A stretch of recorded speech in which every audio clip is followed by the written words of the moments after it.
Hi guys, it's Fiona here, and today we are talking about a key theme in IELTS, which is agriculture. I'm going to talk to you about two things. First of all, the vocabulary that you need, and then secondly, why it is so important that you know this vocabulary for the test. So let's go back and look a little bit at the issues related to the topic. Let me just change that. Okay, so every IELTS topic has issues related to it, and you need to be aware of these issues. You need to think about what are the problems or the pros or cons or advantages, disadvantages. You've got to have ideas on that topic, and that's what we're looking at today. So let's take agriculture as an example. These are some of the problems, and notice that these are all collocations.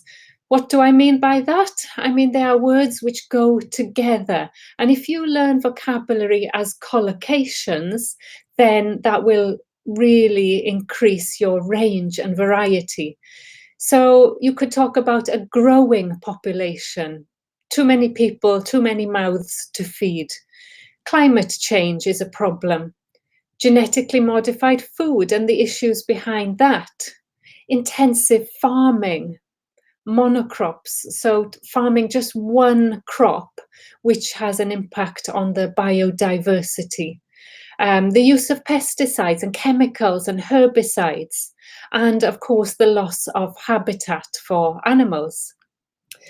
So you might be asked something about the alternatives, or what could possibly come in the future. Well, the alternatives: organic farming, biological pest control, so not using these chemicals, trying to use natural methods, improving biodiversity, allowing farming to have areas which are left to nature, the use of biofuels, making farming more sustainable for the future, using less water, and using financial incentives to encourage farmers to adopt these methods, natural fertilizers instead of chemicals as well.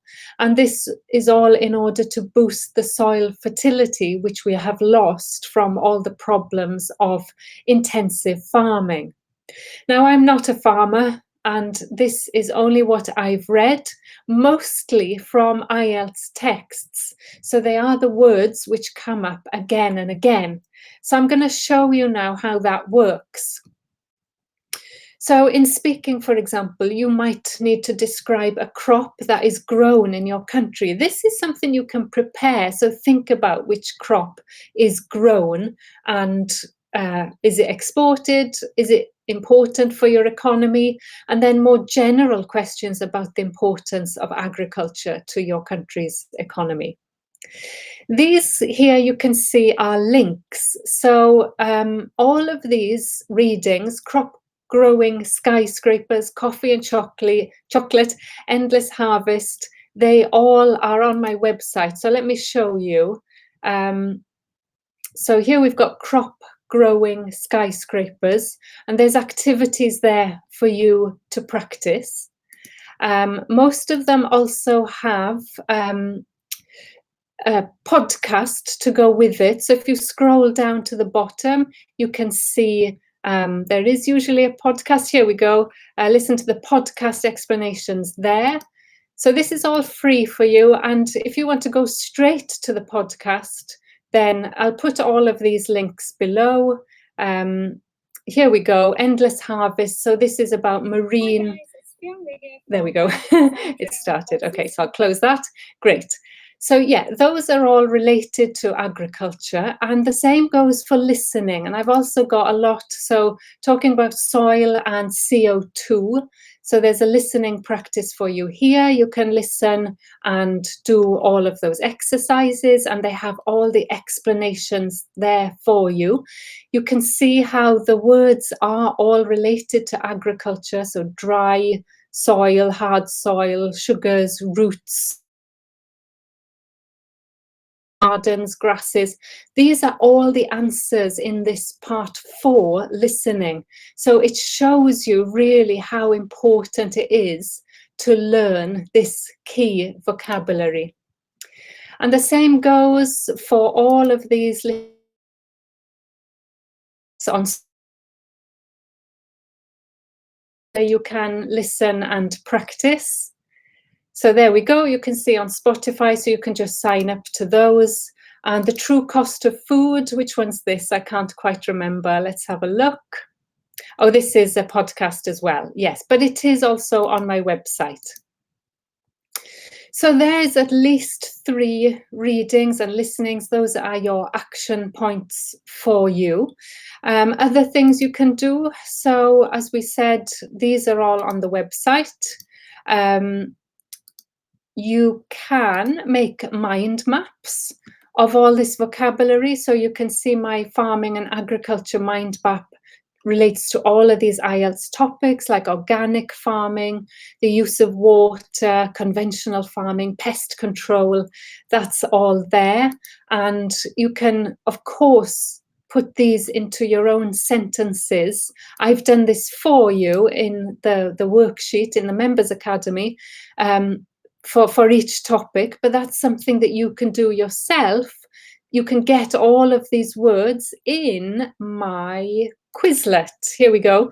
So if you click on Quizlet, you can find day 1, farming, agriculture, and each one has a nice sentence for you, plus a picture. That's completely free. You can access that anytime. And there are 28 of them because there are 28 topics. I think 28 essential topics that you need to learn for IELTS. And again, using YouTube, pros and cons of pesticides, there are those 10 key topics, but keep making notes. You'll see them coming up again and again in the speaking, in the writing even. In task 1, you might need to describe a process, which is how they convert animal waste to fuel. So there's the Quizlet and there's a glossary. So that's just one day. I know it looks a lot, but IELTS is a lot. You can reduce it to those 10 words. You can see them going across the screen and you can get them in my IELTS free planner. But then you need to take action. You need to work on how you are going to recycle those, use them in sentences, check how they are pronounced, and all of those tips that I give you on the website about the 28 ways to learn vocabulary. So this is just a start, just an introduction. As I say, I think there are 28 key topics. This is why IELTS takes time, doesn't it? Okay, so thanks for watching. See you again tomorrow. Subscribe to make sure you don't miss anything and get everything on my website. Bye-bye for now. Bye-bye.